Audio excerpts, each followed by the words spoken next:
Panginoon, dakilain ang kanyang ngalan.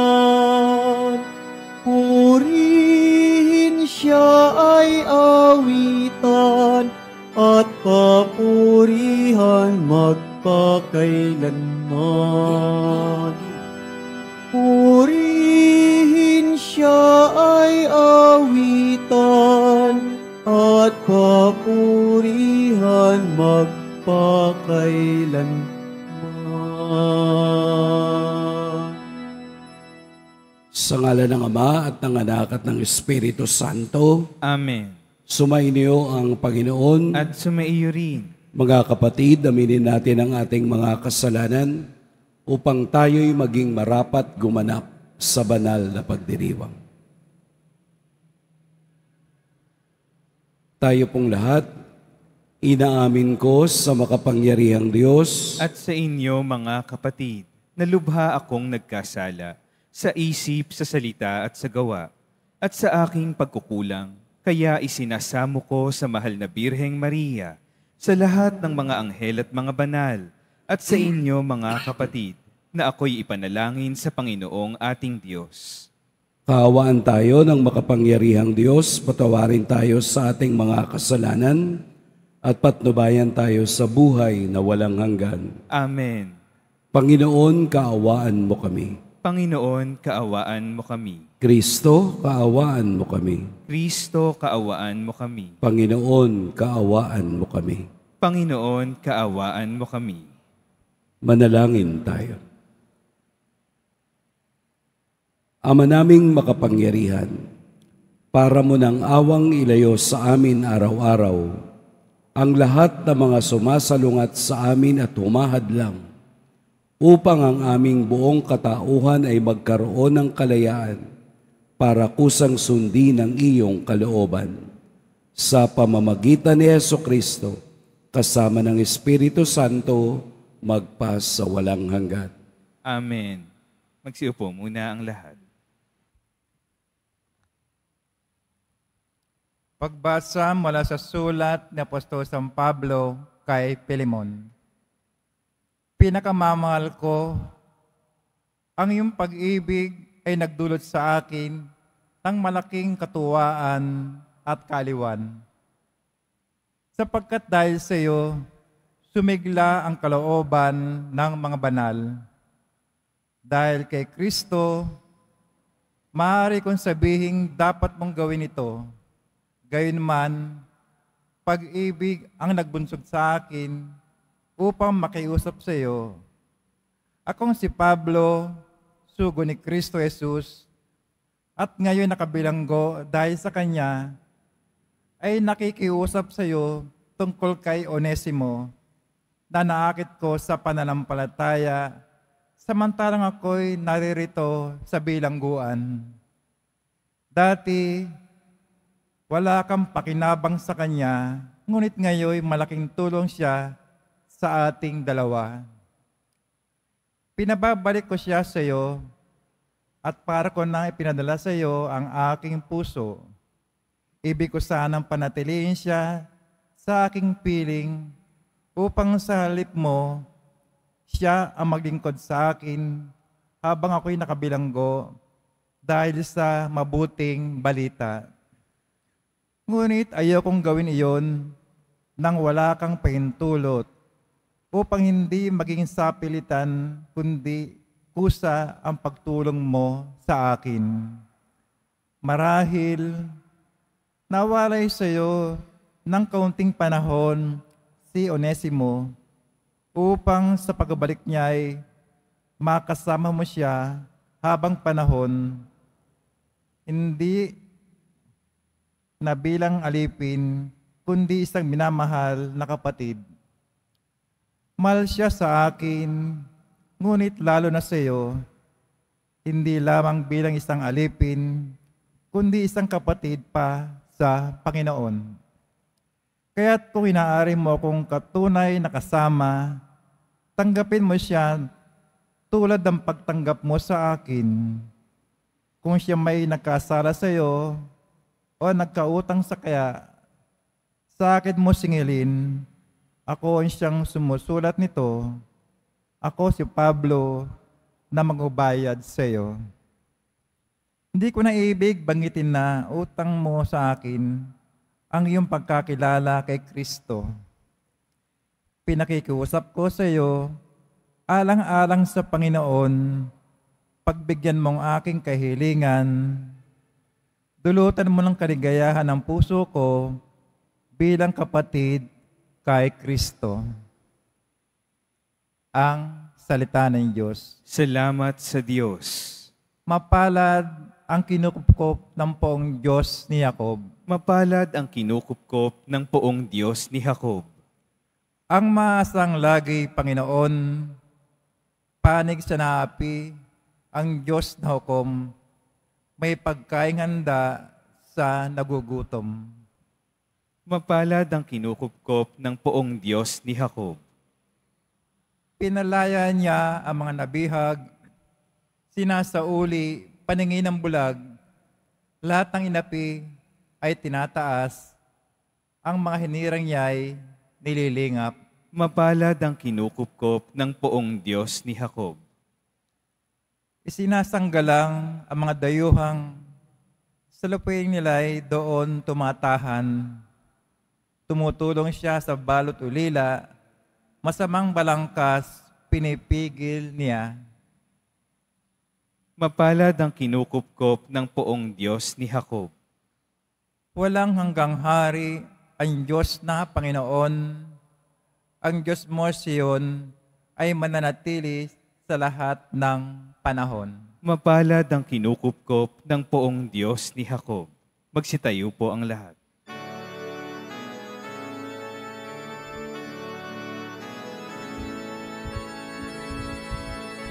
Hallelujah,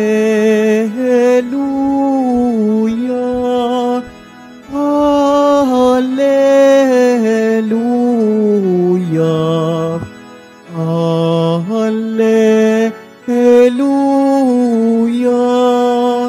Hallelujah.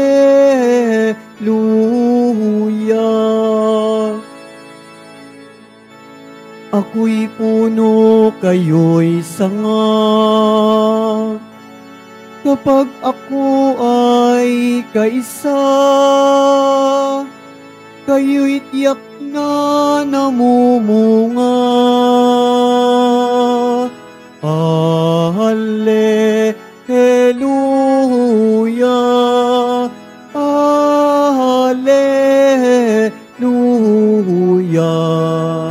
Hallelujah, Hallelujah.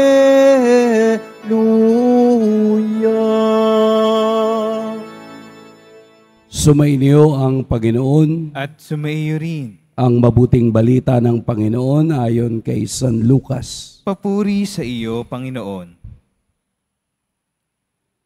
Noong panahong iyon, si Jesus ay tinanong ng mga Pariseo kung kailan itatatag ang kaharian ng Diyos.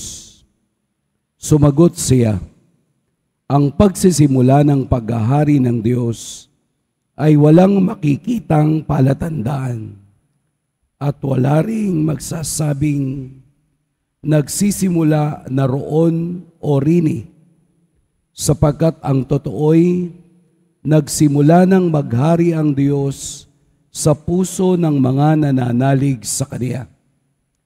At sinabi niya sa mga alagad, darating ang panahong hahangarin ninyong makita ang isa sa mga araw ng anak ng tao. Ngunit hindi ninyo makikita iyon, at may magsasabi sa inyo, naroon siya o narinig siya. Huwag kayong pumunta upang siya'y hanapin. Sapagkat pagsapit ng takdang araw, ang anak ng tao'y darating na parang kidlat. Ngunit kailangang munang magbata siya ng maraming hirap at itakwil ng mga tao sa ngayon. Mga kapatid, ang mabuting balita ng Panginoon. Pinupuri ka namin, Panginoong Hesukristo. Magsiupo muna ang lahat. Magandang umaga po sa lahat. Alam kong nahihirapan kayong makinig. Ako naman ay nahihirapang magsalita. Ganun pa man, sa araw na ito ay ating pagnilayan ang mensahe ng Ebanghelyo. Unang-una, pumasok muna tayo dun sa konteksto. Bakit ang mga Pariseyo ay nagtatanong at humihingi ng tanda ng kaharian ng Diyos? Ang mga Pariseyo ay naniniwala sa muling pagkabuhay. Naniniwala sila na mayroong kaharian. Kaya ang pagtatanong nila ay hindi pagtatanong upang masatisfy ang kanilang kaalaman, kung hindi upang i-mock. Ano ba yung mock sa Tagalog? Mockery. Parang tuksuhin, parang sapilitang magsalita si Jesus tungkol sa kaharian ng Diyos. Kaya matalino talaga si Jesus bilang tao. Siya ay matalino sa pagsagot sa mga taong hindi totoo yung kanilang sinasabi. Kaya sinabi niya sa mga Pariseo na ang kaharian ng Diyos ay nagsisimula na sa inyo. Ang kaharian ng Diyos na bilang sentro ng katuruan ni Jesus ay hindi lamang isang spiritual reality. Ito po ay physical reality na totoong may langit. Kung papaanong totoong may impyerno, totoo pong may langit. Dahil kung walang langit, hindi ito ang magiging sentro ng katuruan ni Kristo. Dahil kung walang langit, walang cross na makikita. Dahil kung walang langit, walang misang ginaganap sa mundong ibabaw. Dahil kung walang langit, walang mga anghel na nagtatanod sa kaniyang banal na tabernakulo. Dahil ang langit ay hindi lamang isang spiritual reality. At bakit ito? Ito ay ang physical reality na gusto rin nating makamit pagdating sa katapusan ng ating buhay. Ito rin ang realidad na sa pagbalik ni Jesus, ito ay ating matatanggap. Kaya sa pagkatapos niyang kausapin ang mga Pariseo, siya ay tumingin naman sa kaniyang mga alagad upang huwag nilang hanapin ang kaharian ng Diyos sa ibang lugar. Dahil ang kaharian ng Diyos ay here and now. Naririto at nararanasan natin ang kaharian ng Diyos kung tayo ay nakatuon sa kaniyang salita at sa kaniyang mga himala. Ito ang kulang sa pag-unawa ng mga Pariseo.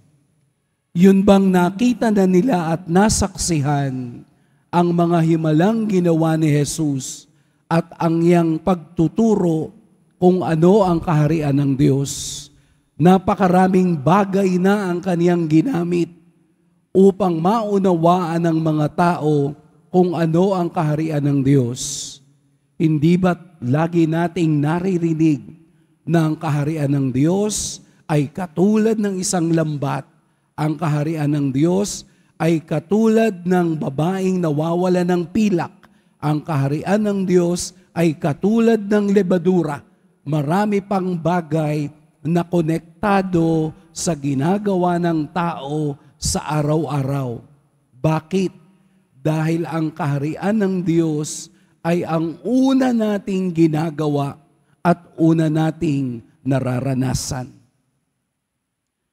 Kayo po, kapag ang buhay niyo ay gusto niyong maging nasa kaharian ng Diyos, gagawin mo kung ano ang tama, kung ano ang dapat.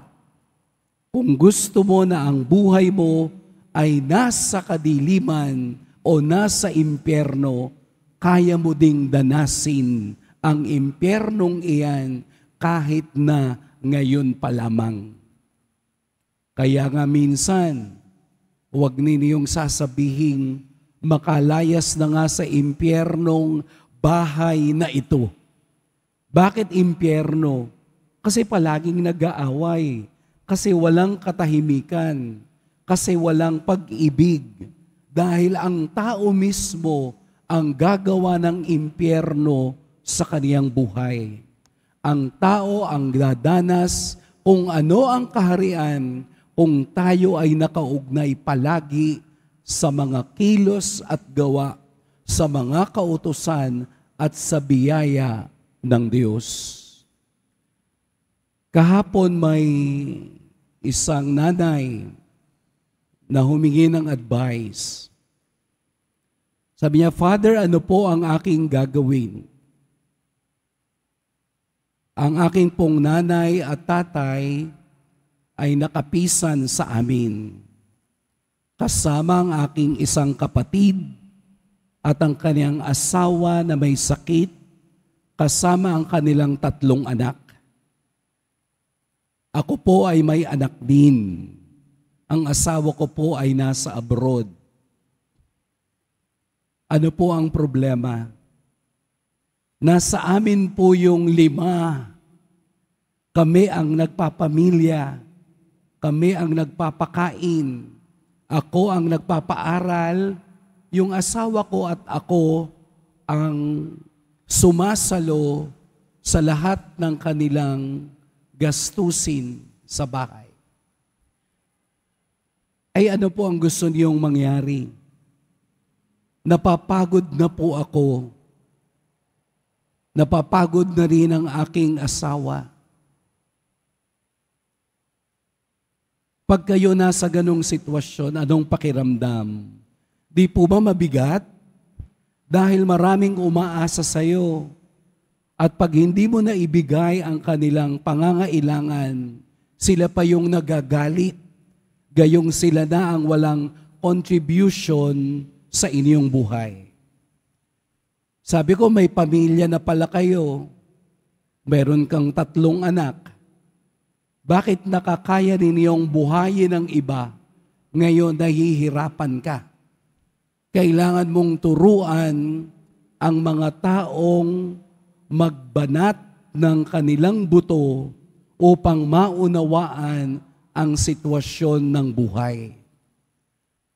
Kung palagi mong titingnan ang sitwasyon mo at sitwasyon nila, hindi ka makaaalis sa sitwasyong naririyan ka. Araw-araw, palagi mararamdaman mong nauupos ka dahil ikaw din ang gumagawa ng kwento ng buhay mo.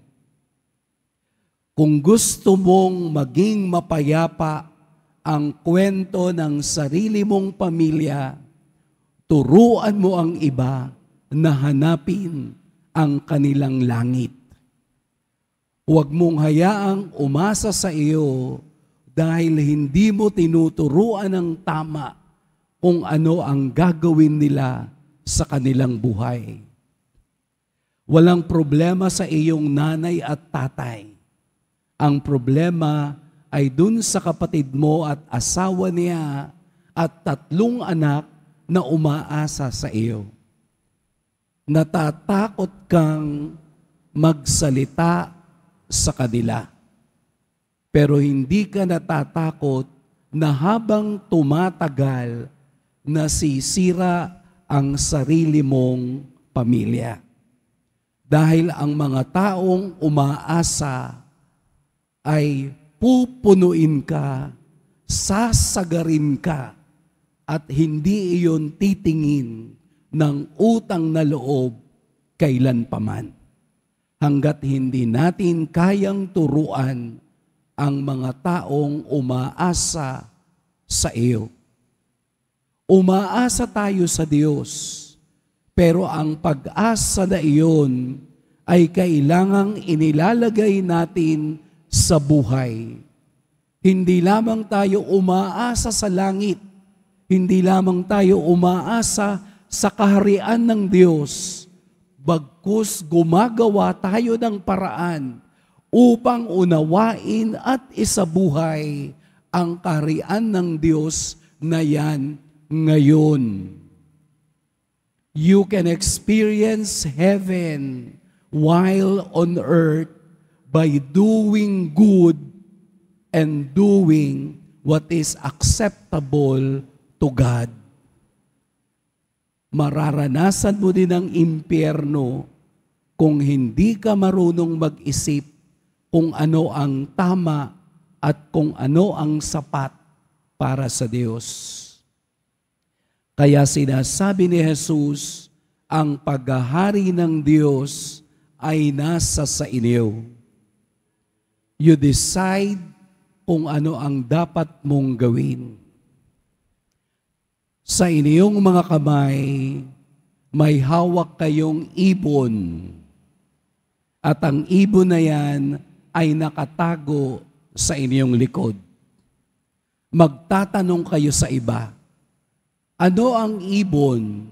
Buhay o patay? Anong gagawin mo? Kapag sumagot yung kausap mo na buhay, anong gagawin mo sa ibon? Papatayin mo para siya'y mapahiya. At pag sinabi naman ng kaharap mo na ito ay patay, pakakawalan mo para siya'y mapahiya. Ang desisyon ng pagsunod sa Diyos ay nasa inyong kamay. Anong gusto nyo ngayon? Langit o impyerno? Nasa inyong kamay. Kahit na mawalan ako ng boses, kaka-explain. Pero ang desisyon pa rin ay nasa ating kamay na sumunod o umiwas sa pagmamahal at awa ng Diyos. Mag-iingat po kayo ngayong araw. Pagpalain tayo ng poong may kapal. Magsitayo na po ang lahat.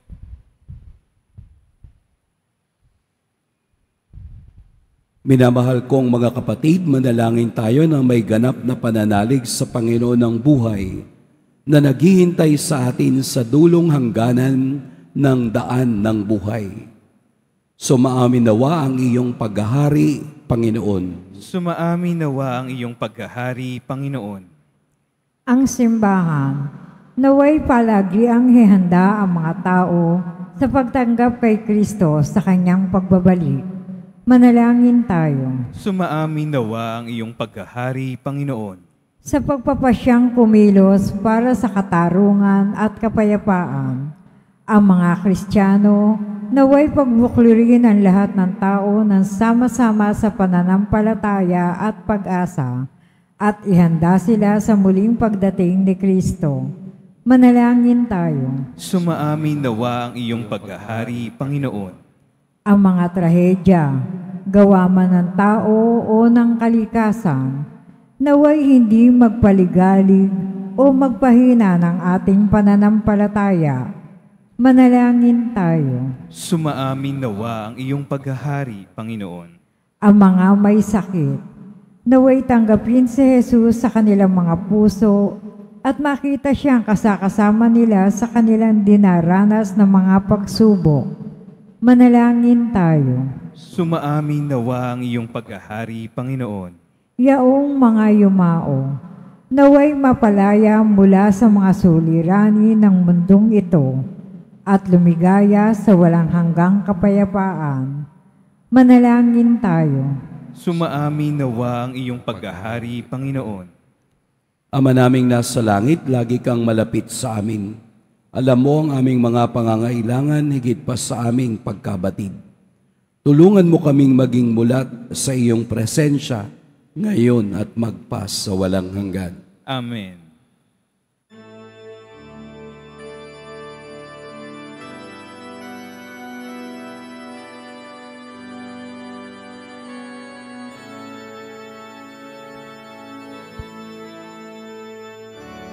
aming alay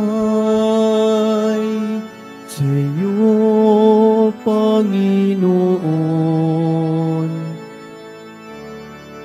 Ang tinapay at alak na iyong kaloob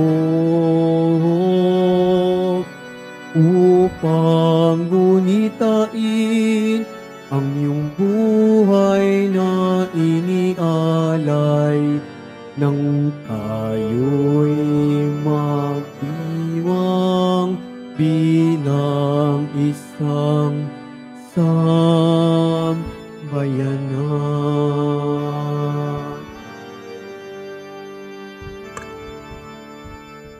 Magsitayo na po ang lahat.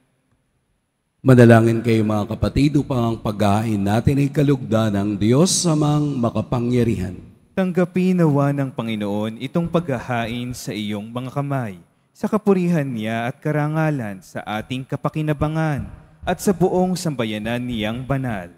Ama naming lumikha, kalugdan mo ang paghahain ng mga natitipon dito upang ang aming ginaganap na pag-aalay sa sarili ng anak mo ay aming pakinabangan sa kaniyang pamamagitan kasama ng Espiritu Santo magpas sa walang hanggan. Amen. Sumainyo ang Panginoon. At sumaiyo rin. Itaas sa Diyos ang inyong puso at diwa. Itinaas na namin sa Panginoon. Pasalamatan natin ang Panginoong ating Diyos. Marapat na siya ay pasalamatan. Ama naming makapangyarihan, tunay ngang marapat na ikaw ay aming pasalamatan. Sa iyong paglingap at kagandahang loob, ang tao'y nilikha mo't pinangasiwa sa sansinukob. Sa hangad mong siya'y iwastong lubos, siya'y pinagdusa mo sa kaniyang pagtalikod. Sa iyong paggiliw, iyong ipinahintulot na makabalik siya sa pamamagitan ni Kristo Jesus. Kaya kaisa na mga anghel na nagsisiawit ng papuri sa iyo, nang walang humpay sa kalangitan, kami nagbubunyi sa iyong kadakilaan. Santo, Santo, Santo, Panginoong Diyos ng mga hukbo, napupuno ang langit at lupa ng kadakilaan mo, o sana sa kaitaasan. Pinagpalang na paririto sa ngalan ng Panginoon, o sana sa kaitaasan. Magsiluhod po ang lahat. Ama naming banal, ikaw ang bukal ng tanang kabanalan. Kaya't sa pamamagitan ng iyong Espiritu, gawin mong banal ang kaloob na ito upang para sa amin maging katawan at dugo ng aming Panginoong Hesukristo. Bago niya pinagtiis ang kusang loob na maging handog, hinawakan niya ang tinapay, pinasalamatan kaniya, pinaghati-hati niya iyon, iniabot sa kaniyang mga alagad at sinabi, "Tanggapin ninyong lahat ito at kanin. Ito ang aking katawan na ihahandog para sa inyo."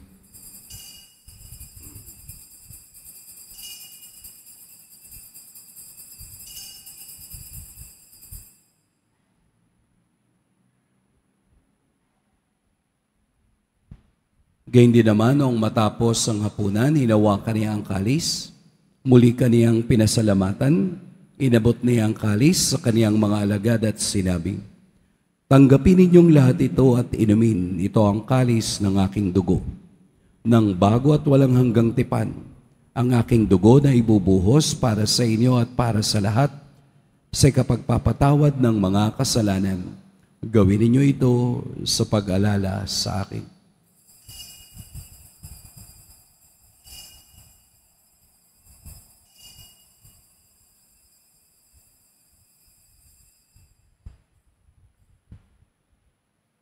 Magsitayo na po ang lahat. Ipagbunyi natin ang misteryo ng pananampalataya. Si Kristo'y namatay, si Kristo'y nabuhay, si Kristo'y babalik sa wakas ng panahon. Ama, ginagawa namin ngayon ang pag-alala sa pagkamatay at muling pagkabuhay ng iyong anak. Kaya't iniaalay namin sa iyo ang tinapay na nagbibigay buhay at ang kalis na nagkakaloob ng kaligtasan. Kami nagpapasalamat dahil kami iyong minarapat na tumayo sa harap mo para maglingkod sa iyo. Isinasamo namin kaming magsasalo-salo sa katawan at dugo ni Kristo ay mabuklod sa pagkakaisa sa pamamagitan ng Espiritu Santo. Ama, Lingapin mo ang iyong simbahang laganap sa buong daigdig. Puspusin mo kami sa pag-ibig kay San Francisco na aming Papa at ni Jose na aming Obispo at ng Tanang Kaparian.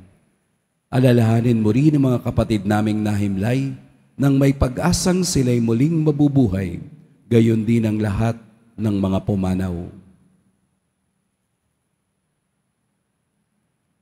Kaawaan mo sila at patuloyin sa iyong kaliwanagan. Kaawaan mo at pagintapating kaming lahat na makasalo sa iyong buhay na walang wakas. Kaysa ng mahal na Birheng Maria na ina ng Diyos, ng kabiyak ng puso niyang si San Jose, kaysa ng mga apostol ni San Juan Bautista, at ng lahat ng mga banal na namuhay dito sa daigdig ng kalugod-lugod sa iyo, maipagdiwang nawa namin ang pagpupuri sa ikararangal mo sa pamamagitan ng iyong anak na aming Panginoong Heso Kristo. Sa pamamagitan ni Kristo, kasama niya at sa Kanya, ang lahat ng parangal at papuri sa iyo, Diyos amang makapangyarihan, kasama ng Espiritu Santo, magpa sa walang hanggan. Amen. Sa tagubilin ng nakagagaling na utos at sa turo ni Jesus na Panginoon natin at Diyos, ipahayag natin ng lakas loob. Ama namin, Sumasalangit ka, sambahin ang ngalan mo, mapasa amin ang kaharian mo, sundin ang loob mo dito sa lupa para ng sa langit.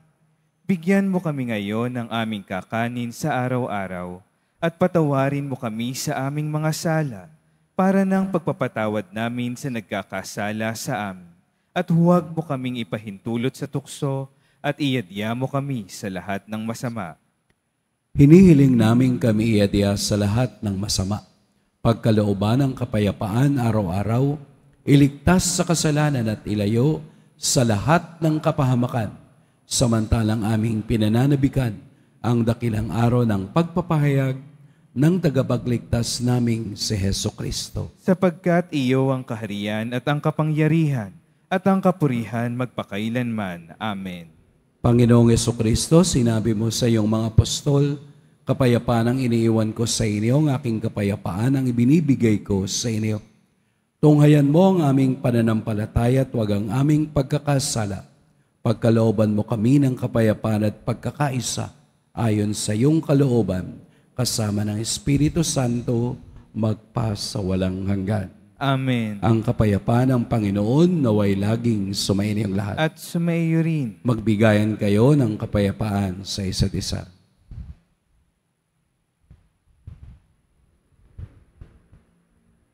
Kordero ng Diyos na nag-aalis ng mga kasalanan ng sanlibutan, maawa ka sa amin. Kordero ng Diyos na nag-aalis ng mga kasalanan ng sanlibutan, maawa ka sa amin. Kordero ng Diyos na nag-aalis ng mga kasalanan ng sanlibutan, ipagkaloob mo sa amin ang kapayapaan. Magsiluhod po ang lahat. Ito ang kordero ng Diyos, ito ang nag-aalis ng kasalanan ng sanlibutan. Mapapalad ang inaanyayahan sa kaniyang piging. Panginoon, hindi ako karapat-dapat na magpatuloy sa iyo.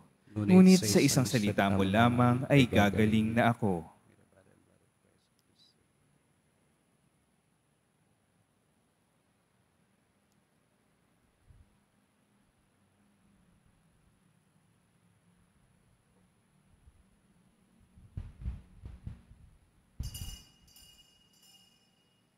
Para sa lahat ng tatanggap ng banal na komunyon, sasagot po tayo ng amen pagkasabi ng pari o ng lay minister ng katawan ni Kristo.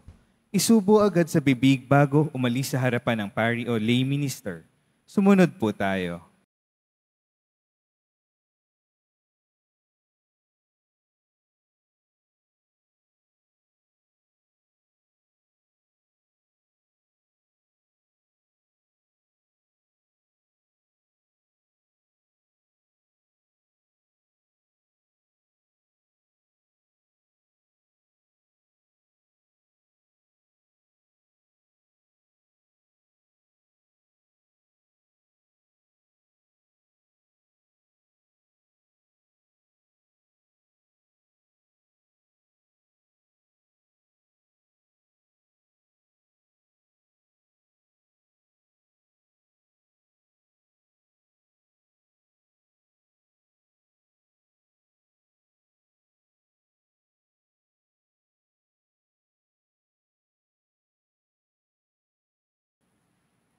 Manalangin tayo.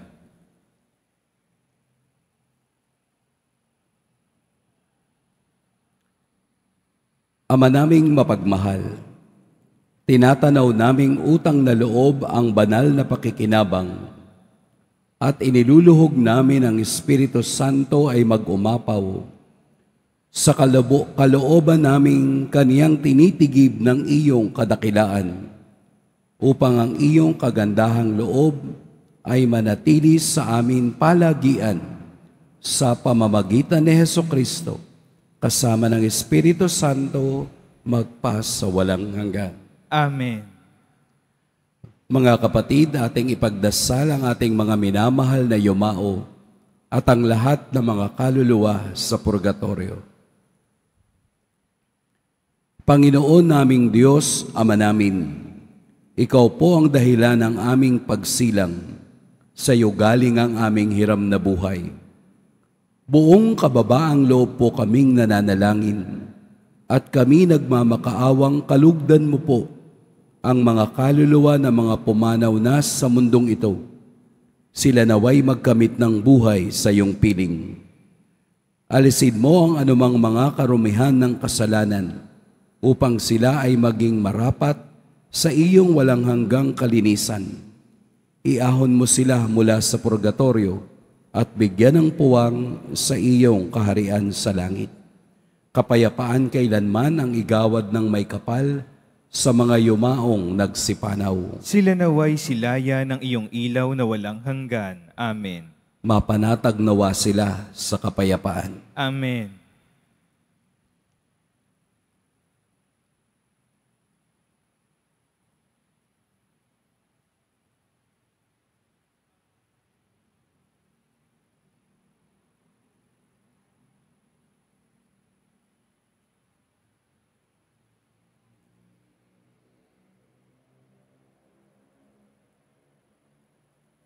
Sumainyo ang Panginoon. At sumaiyo rin. Yumuko kayo para sa pagbabasbas. Mahal na poong Jesus Nazareno, inihayag mo sa pamamagitan ng krus ang walang maliw na pag-ibig ng Diyos sa sangkatauhan. Pakinggan mo po ang kahilingan ng iyong angkan na nagsusumamo sa iyo. Makamtan nawa nila ang iyong katugunan at tanggapin ang kasagutan na may utang na loob na tinatanaw. Basbasan din po ninyo ang mga daladala nilang mga imahen at dasalan. Sa pamamagitan ng bendisyon na ito, naway maalala nila ang mga pangako nila noon sa binyag na ikaw ang kanilang iibigin at paglilingkuran bilang Panginoon magpas sa walang hanggan. Amen. At pagpalain kayo ng makapangyarihan at mapagmahal na Diyos, ang Ama at Anak at Espiritu Santo. Amen. Humayo kayong taglayang kapayapaan ng poong Jesus Nazareno. Salamat sa Diyos.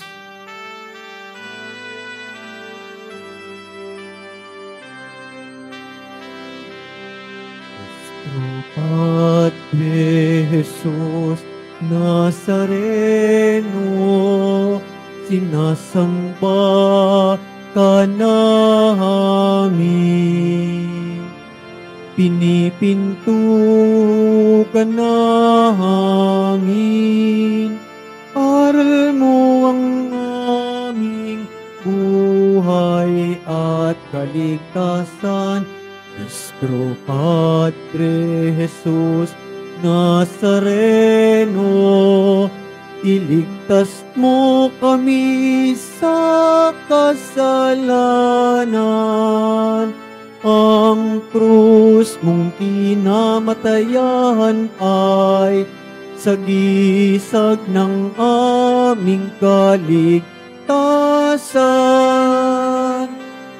Nuestro Padre Jesus Nazareno, dinarangal ka namin. Nuestro Padre Jesus Nazareno, niluluwalhati ka namin. Nuestro Padre Jesus Nazareno, dinarangal ka namin. Nuestro Padre Jesus Nazareno, nilulwalhati ka na